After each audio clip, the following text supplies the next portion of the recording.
Xayrli kechlar esanlarmisiz, hurmatli millatdoshlar, hurmatli Azizdin qardoshlar, hurmatli tomoshachilar. Mana самый главный hozir qavshamasqa, потому что qavshasam hozir ketamda boram.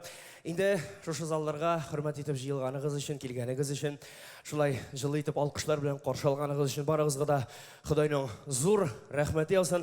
Big zo'r rahmat kelganingizga, big zo'r rahmat bo'lganingizga.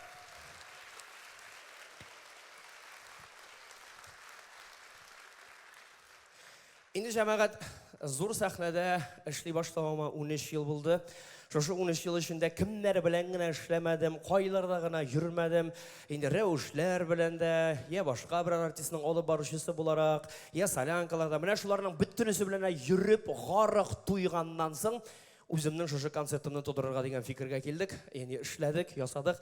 Bugun sizning oldingizda imtihon tutamiz. Qozon mening uchun har vaqt imtihon tutup o'rnida ol. Shu 13 yil ichida kimlar bilan gina nindigina hallar bo'lmadi. Qiziqlari da bo'ldi, qizg'anishlari da bo'ldi. G'adatda bitta konsert bitgach butun tomoshaning butun ketiklarin kelilarda olib borishlarga kelib zorlanadilar. Mana bu artistingiz kelmadi, narsaga kisholtalab yurisiz, mana bunisi bo'lay bo'ldi, mana bunisi tiglay bo'ldi deb zorlanuvchilar da bo'ldi. No, ora tirangda albatta maqtovchilari da bor edi.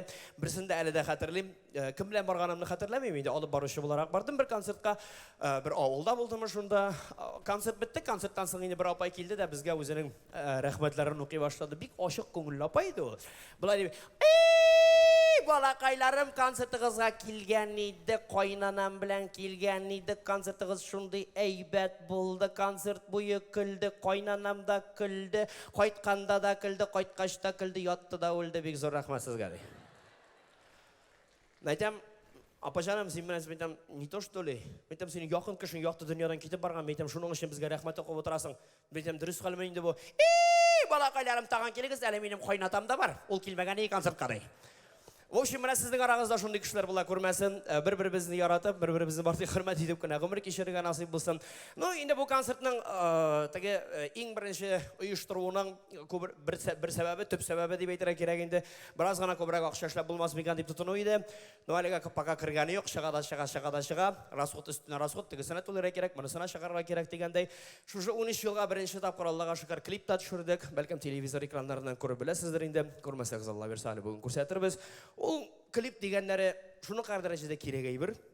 Har bir yosh artist sahnaga chiqmas burun eng birinchi sharoitda klip tushiradi. Klip tushiradi, televideniyega beradi, o'zini populyarlashtiradi endi.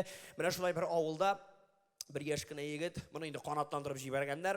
"Inim, sen zo'r artist bo'larga tiysh, bor shaharga, bor zo'r artist bo'larga" deb, bu endi xiyollanib chiqib keta, shaharga kela, zo'r summada kredit ala, shu kreditga endi jir sotib ala, shunga klip tushira.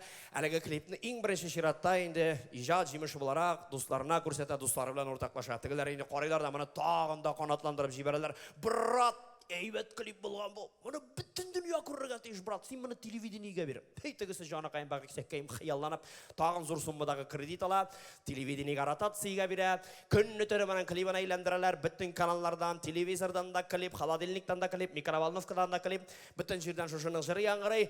Natijada bir neqadar vaqt o'tgandan so'ng bu endi ovulga qayta весь блатной malay burun ko'tarilgan, otaqaz mo'yini shekilli mo'yinlar chiqqan, qaytada bu etisi bilan блатной yetib kana yarim tatarcha, yarim o'rischa сөйләшә икән. "Слышь, батя", дип әйтәде. "Видал? Мой клип по всему телевизору показывает". Минем клипны әти телевизордан күрсәтә башлагач, Рәсәйдә телевизорлар күбрәк сатыла башлады дигән. Әтисе карап торганда инде. "Еш улым, еш ул" дип әйтте ди. "Синең клипыңны телевизордан күрү генә була, телевизорны чыгардык та саттык" дип әйтте тегесе. Шулай була.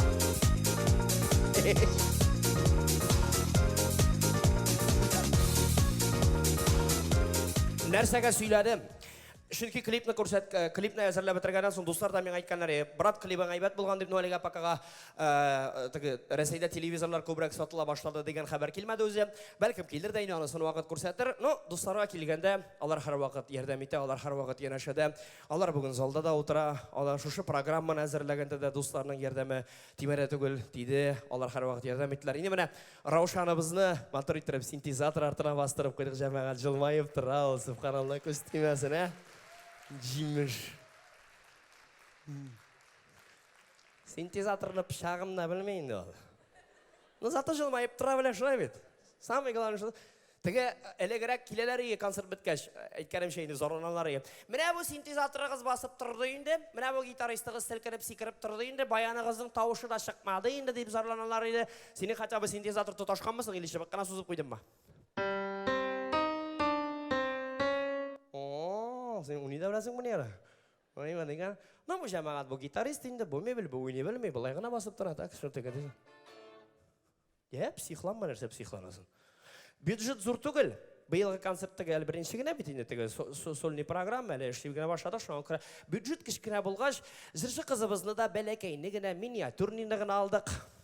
Алсуыбызга да бер кул шау җибәрегез. Ну, монысы инде как всегда, минем 18 ел буе янәшәмдә сөяк арбасы достым Фәрит Галиев.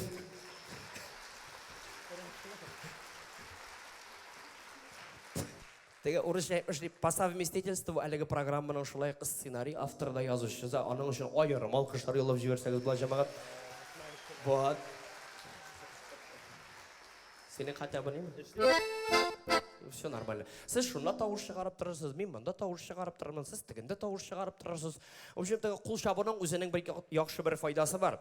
Кулны күпме күбрәк чапсаң, кул ни эшли әле? Кеше бармы залда?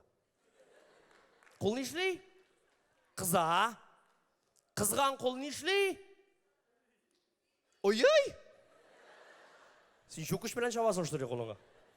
Кызган кул кычыта башлый. Ә кул кычытса нәрсә диләр? Вот!